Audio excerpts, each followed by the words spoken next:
Pour les notes générales, pour l'instant, on va s'en tenir aux notes générales s'appliquant à des pièces métalliques. Plus tard, on va approfondir les notes générales qui pourraient être liées aux pièces en matériaux composites. Les pièces métalliques, c'est pertinent aussi pour votre cours étant donné que vous avez de la conception d'outillage à faire et l'outillage souvent est en aluminium ou en acier selon le cas.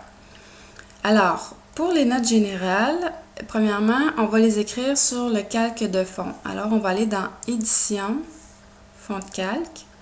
Si vous les écrivez sur le calque des vues, le texte va s'insérer à l'intérieur d'une vue et va bouger avec cette vue-là. Donc, c'est pour ça qu'on va aller le mettre sur le calque, sur le fond de calque, en fait. Alors, par exemple, si je veux écrire note générale, je vais reproduire la même chose que j'ai fait. Je vais prendre le T pour le texte, ici. Ici, je vais choisir, il n'y a pas le 6 mm, on va l'indiquer.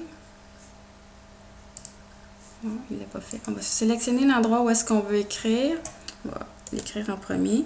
N'oubliez pas qu'il faut toujours écrire en lettres majuscules. Note générale, OK. Là, je vais tout simplement aller le modifier et le mettre, bon, il n'est pas là comme je disais, 6 mm de haut. Alors, on a notre titre. Ensuite, on revient à texte. Et pour que le texte soit aligné et reste aligné en tout temps avec le texte précédent, pour le positionner, on sélectionne le texte précédent qu'on a créé. Alors, par exemple, je vais écrire « Briser les arêtes vives ». Je fais OK.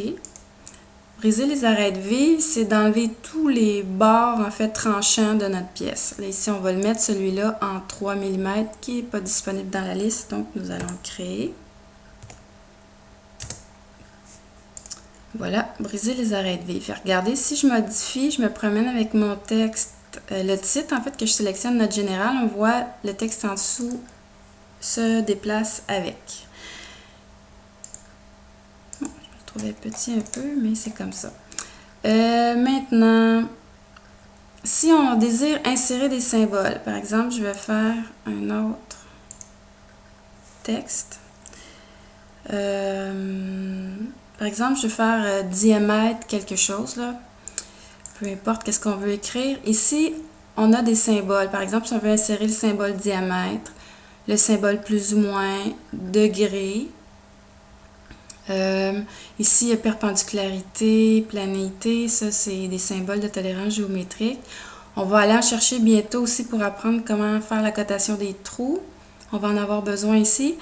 Mais par exemple, si vous voulez insérer le symbole diamètre, vous sélectionnez sur le symbole diamètre et ensuite vous écrivez le texte en lettres majuscules bien sûr, que vous voulez insérer. Donc là, ici, c'est pas ça qu'on veut, je vais le supprimer. Comme autre note générale qu'on pourrait indiquer, c'est les congés arrondis. Fait qu'on pourrait... Par exemple, vous allez avoir des pièces qui vont avoir plusieurs arrondis, tous de même dimension. Cela, au lieu de coter un à un sur le dessin, ça l'alourdirait le dessin.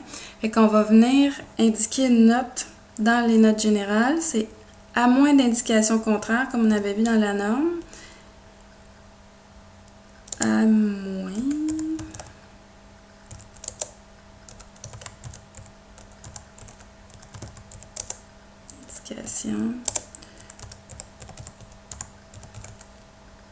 À moins d'indication contraire, congé